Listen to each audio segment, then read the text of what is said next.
Something is happening right now in the Middle East that nobody's talking about openly. A war that has dragged on, a region soaked in tension, and right in the middle of it all, a kingdom sitting quietly, watching, calculating, and doing everything in its power to make sure this conflict never truly ends. Saudi Arabia, the richest Arab nation on earth, the keeper of the two holiest sites in Islam, a country that presents itself to the world as a force for stability and peace.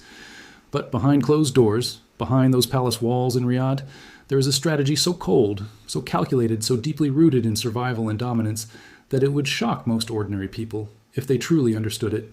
Because here's the brutal truth that no diplomat will say on camera, that no Saudi official will ever admit in a press conference, that no mainstream headline will spell out for you in plain language. Saudi Arabia does not want the USA-Iran conflict to end. Not really, not completely. And the reasons go so deep into history, religion, oil, and raw power politics that once you understand them, you will never look at the Middle East the same way again.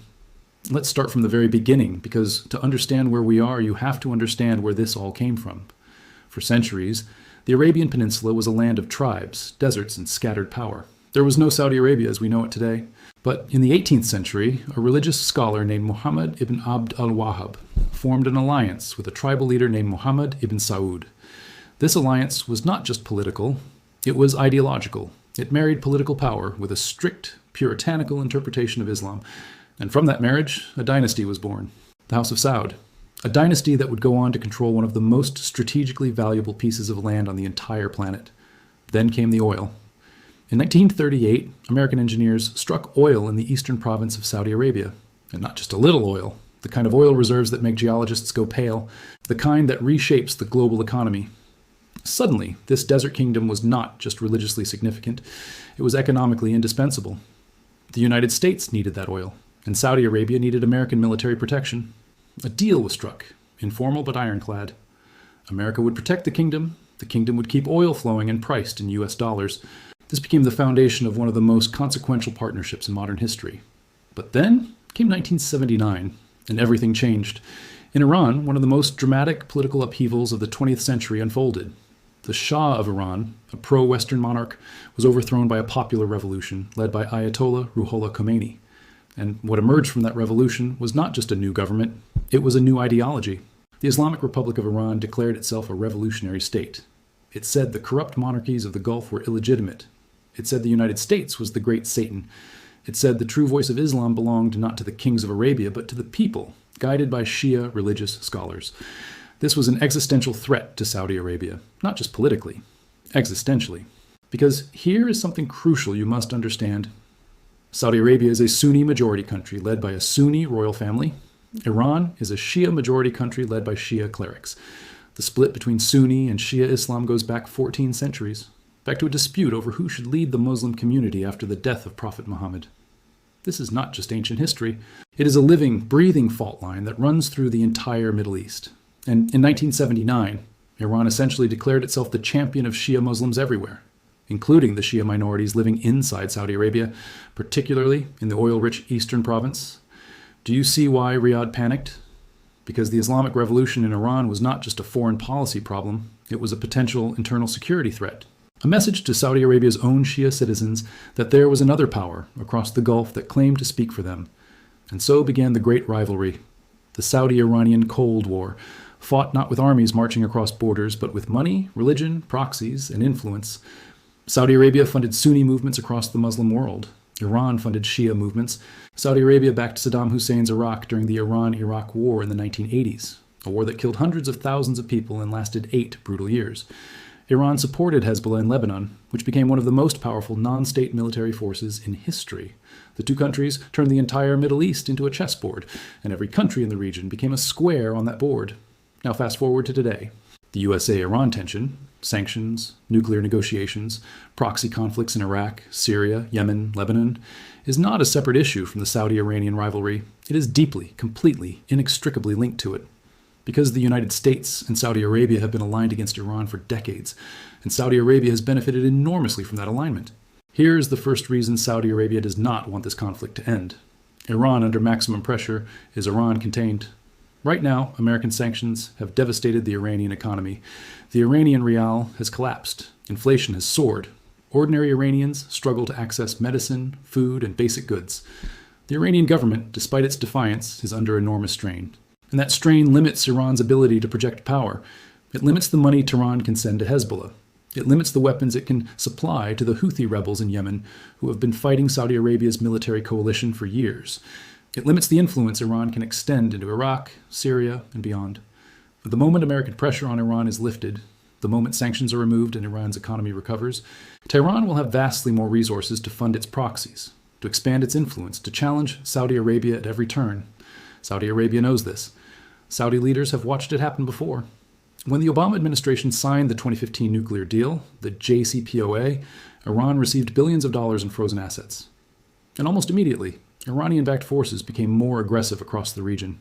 Hezbollah grew stronger. The Houthis advanced in Yemen. Iranian influence in Iraq deepened.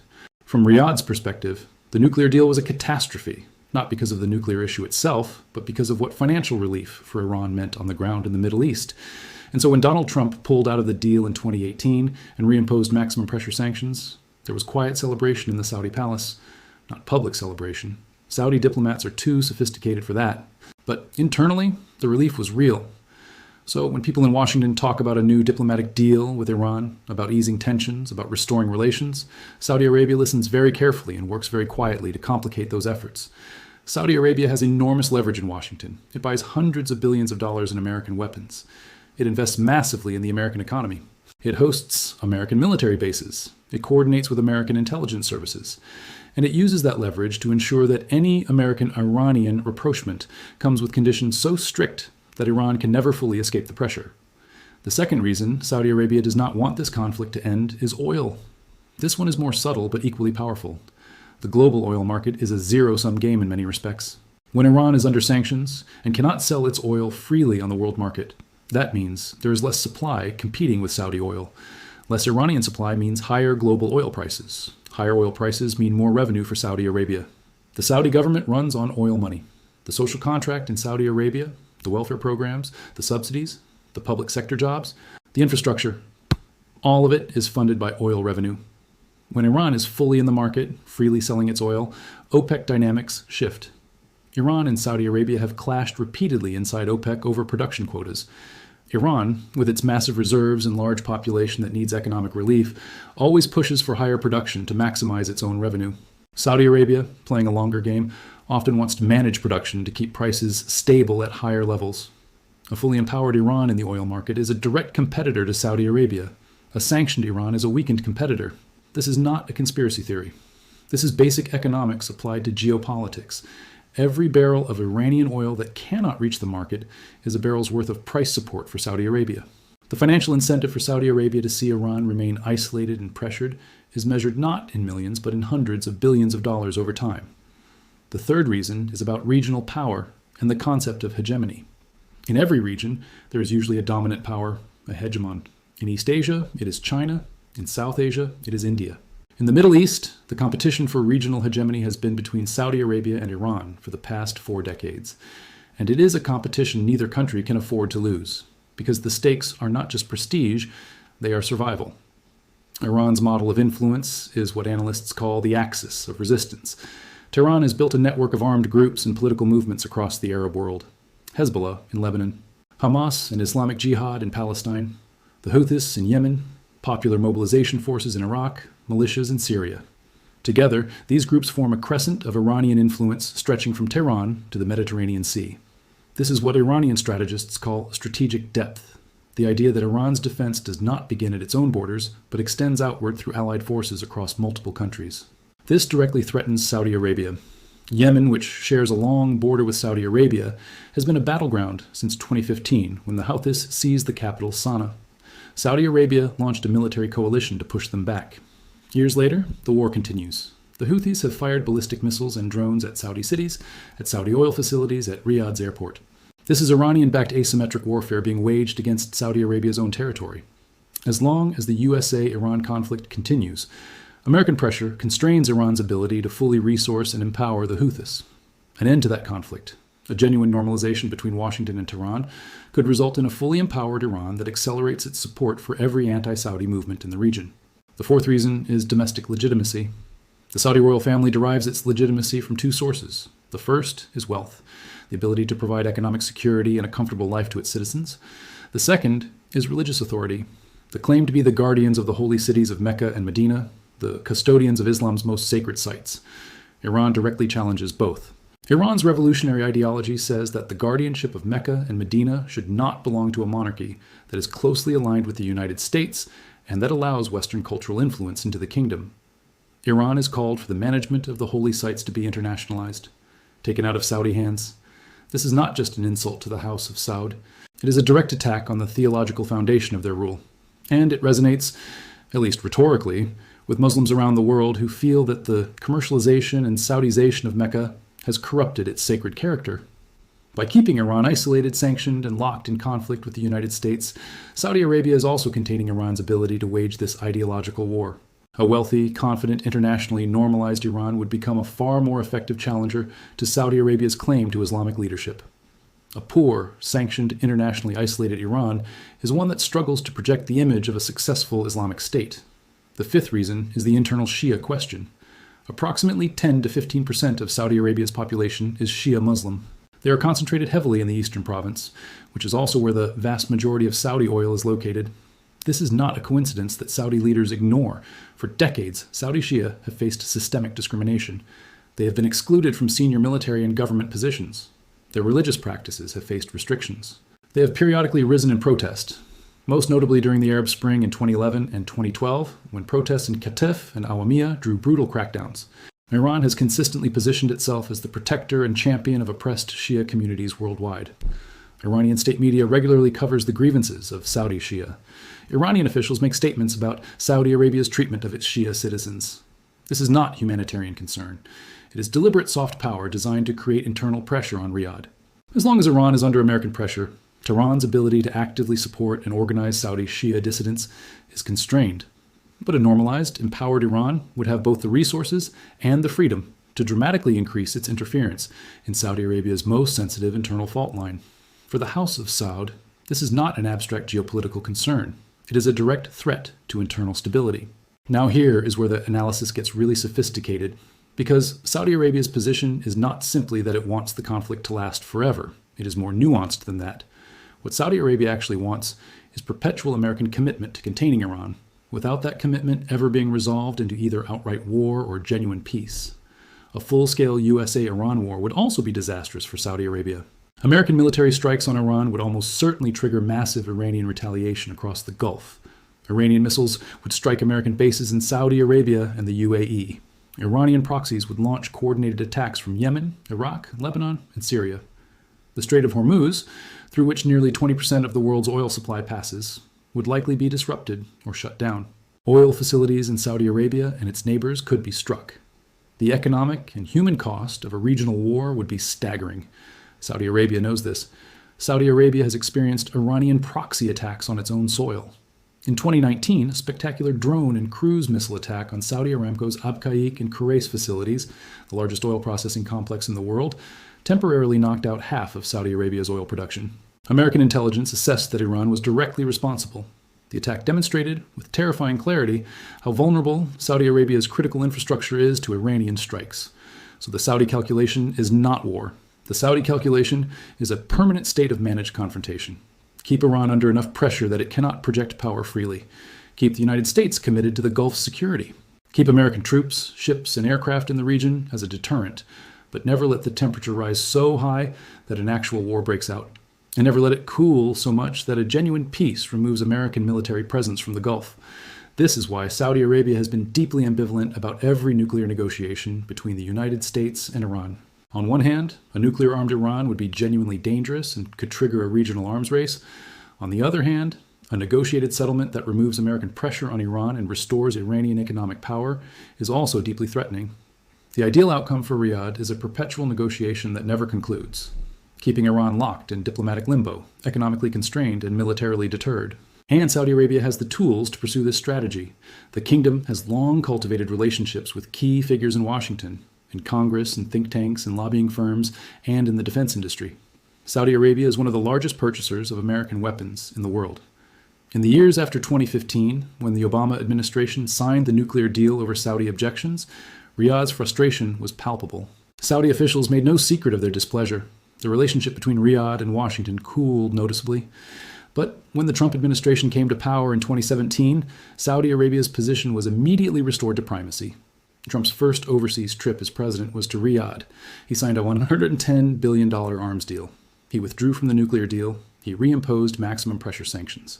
From Riyadh's perspective, this was the correct policy. Maximum pressure on Iran, maximum American commitment to Gulf security, no diplomatic softening that would empower Tehran. Now, we must also look at what has happened more recently and why it complicates this picture in fascinating ways. In March 2023, a stunning diplomatic development occurred. Saudi Arabia and Iran agreed to restore diplomatic relations, brokered by China. Saudi and Iranian ambassadors returned to their respective capitals after 7 years of severed ties. The world was shocked. After decades of hostility, the two rivals were shaking hands. But does this mean Saudi Arabia has abandoned its strategic interest in the USA-Iran conflict? Absolutely not. The Saudi-Iran normalization is tactical, not strategic. Riyadh made a calculation that reducing the immediate threat from Iranian proxies, particularly the Houthis in Yemen, was worth the diplomatic gesture. A ceasefire in Yemen, even a fragile one, means Saudi cities are not being struck by Houthi drones and missiles. It means the costly military campaign in Yemen can be wound down. It reduces the most immediate kinetic threat to Saudi Arabia. But underneath the diplomatic surface, the fundamental rivalry continues. Saudi Arabia has not abandoned its support for the American strategic posture toward Iran. It has not called for sanctions to be lifted. It has not advocated for a new nuclear deal. The handshake with Iran is about buying time, reducing immediate threats, and demonstrating to Washington that Riyadh can conduct independent diplomacy, particularly as Saudi Arabia seeks to leverage its position with the United States on issues like the normalization with Israel and civilian nuclear technology transfers. And here is where the Israeli dimension adds another layer of complexity. The Abraham Accords of 2020, brokered by the Trump administration, normalized relations between Israel and the UAE, Bahrain, Sudan, and Morocco. Saudi Arabia did not join, but the direction of travel was clear. Saudi-Israeli normalization, long a whispered possibility, was moving toward reality. And the shared threat perception between Saudi Arabia and Israel regarding Iran is profound. Both countries see a nuclear-armed Iran as an existential threat.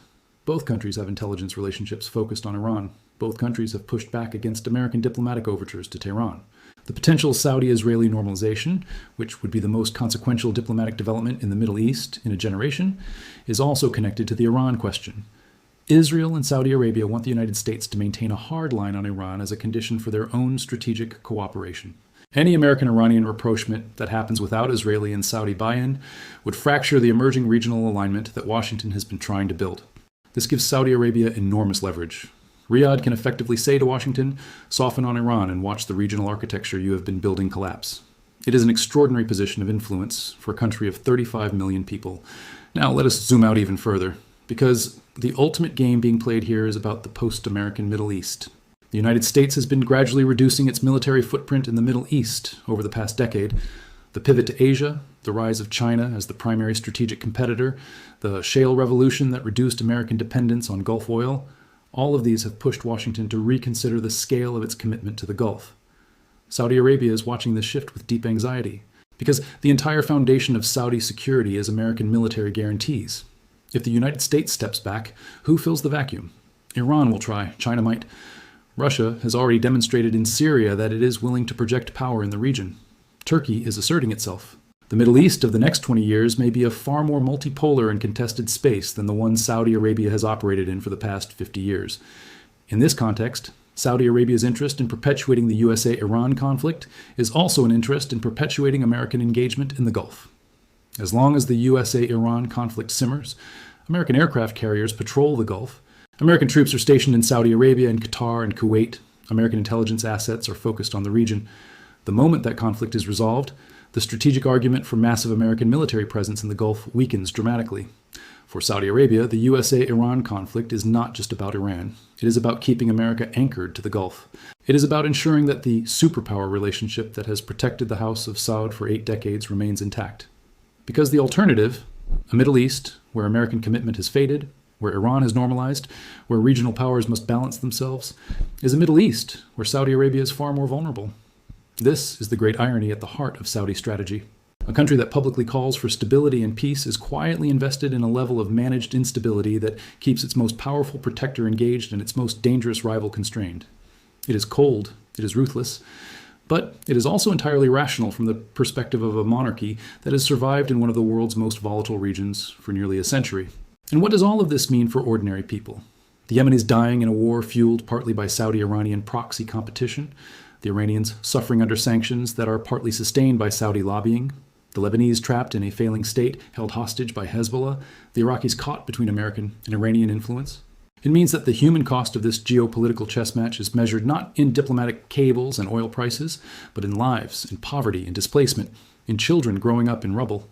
Every strategic calculation made in Riyadh, in Tehran, in Washington, in Jerusalem, has consequences that fall on people who never chose to be pieces on anyone's chessboard. The Middle East power game is not abstract. It is not just about who controls which pipeline or which proxy army. It is about what kind of future the 400 million people of this region will live in. And right now, that future is being shaped by governments whose primary interest is not the welfare of those 400 million people, but the preservation of their own power. Saudi Arabia's strategic interest in prolonging the US-Iran conflict is real. It is documented in the patterns of behavior over decades, and it is entirely understandable from the cold logic of power politics. But understanding it does not mean accepting it as inevitable. It means seeing it clearly for what it is, a calculated choice by a powerful government to prioritize its own survival, over regional stability, over human welfare, and over the possibility of a different kind of Middle East. The question that history will eventually answer is whether this strategy is sustainable. Can Saudi Arabia keep managing this balance, the tactical normalization with Iran, the strategic alignment with America against Iran, the regional proxy competitions, the domestic pressures of a young population demanding modernization, the oil economy facing an existential transition to clean energy? Or will the contradictions eventually become impossible to manage?